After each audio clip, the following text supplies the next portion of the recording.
My English is not so good, but I will try. This morning you had a very good story or talk about the human brain and the semiconductor. And you told that I think every 2 years the transistor it doubles. How do you call it? You can put more information in it, but you referred for a moment on the human brain, but afterwards I thought you did not tell something about it. But I'm curious how many yottabytes or terabytes can be put in the human brain, because I think there's so much information in it. And where is this information?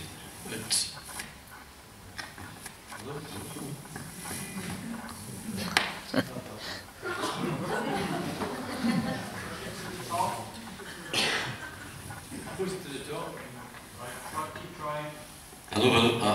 Yeah. That's a very good question, but pretty well an impossible question to answer really at the moment, because the brain, it's basically like the memory is like a jungle. It's like the largest jungle on Earth. It's just so massive. So it's very difficult to get anywhere close to describing how the memory of the brain compares with those yottabytes and exabytes and so on that we talked about. So it's just difficult to compare really. The point I think I was trying to make was that even though we're expanding our computer memory at such a phenomenal rate, we still have a long, long way to catch up with our incredible human brain, our incredible human memory. Did you ever hear of, I think his name is Professor van Lommel, he works in Holland, he did some research, especially when people are clinical dead. Right. And when they come back after they have reanimation, he said that many of these people can remember what happened during the time that they were clinical dead. So he has a theory that all the things we know are not in our brain, but that only we are a sort of tuner, and that all the information is somewhere outside us. What do you think of that theory? I suppose this is, again, getting back to the computer analogy, you're talking about maybe a cloud, if you like, it's all up there, so it could well be, again,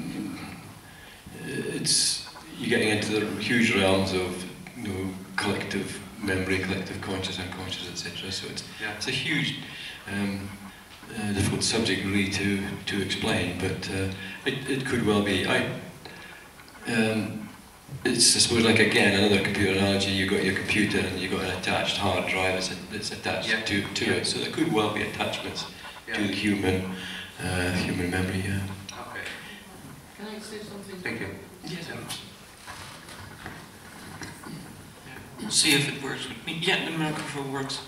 Hi. I'd like to say something about this memory, because my experience is that whenever you are asking for information, it will be given. And yes, there is this huge field of information that is endless, without limit, and we all have the ability to pick up this information. Gee. It's what I've been talking about before, is that our mind is more in our heart, and our heart has far more connections to nerves and receptors than our mind. So it's not the capacity of the brain or the mind that does the work. It's our connection, our allowance, the heart to be wise enough and get the information that you need. For me, and that was a kind of questions to everybody here, I noticed that when someone likes to be healed on a certain issue, the information about the issue comes. So if there is a need, it's not in a game. It's not, you have some entertainment there. It's quite a serious game. Still, there's a lot of humor as well, I must say.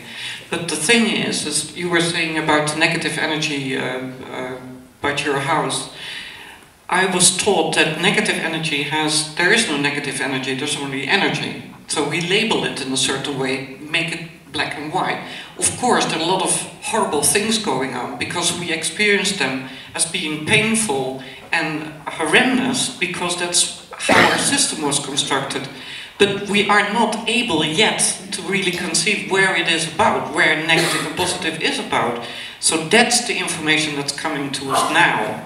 And that's why it's so important to know that when you're working with negative energy in a house or in the earth as well, that energy needs to go somewhere.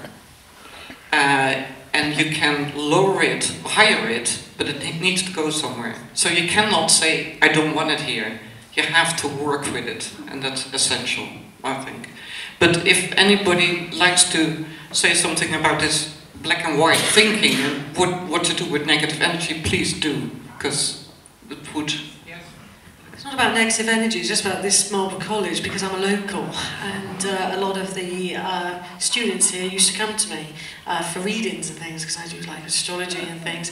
And one great little hippie chick that used to come to see with me, called Zoe, she did a whole map of what's underneath here.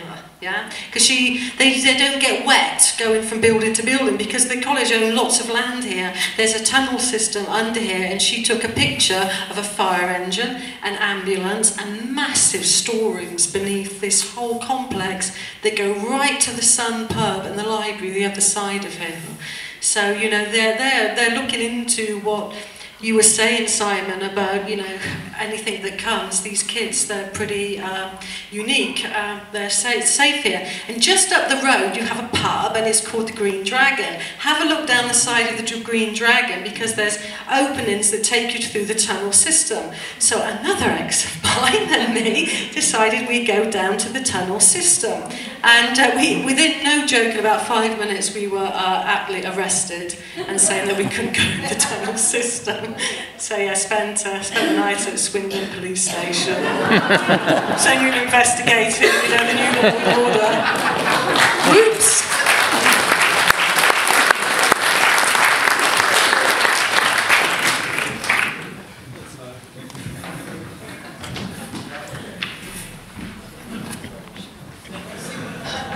I have a question for Simon.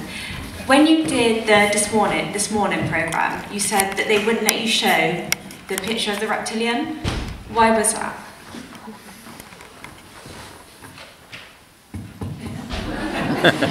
Hey, what happened is, not in the green room, but in the makeup room, the producer's assistant said they wanted me to draw Mum and Dad.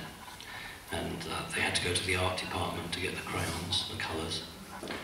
I did the 2 drawings, and then his assistant came back and said that they weren't allowed, that's the wording that she used, not allowed to show this one. She didn't know the terminology. We're not allowed to show this one, but we can show the green one. So I just knew, I didn't ask. It was obvious to me why. And she wasn't at a level that she would know. She was just being the messenger. The reality is that David Icke, in one of his books, had a chapter called Don't Mention the Reptiles. And it's done, he wrote that for a reason, because if you start talking about that, then the media will turn on you, or disinformation agents will turn on you, generally. Because you're getting rather near the truth. We had a question here a little while ago about being in an elite school and what happens to those children in an elite school.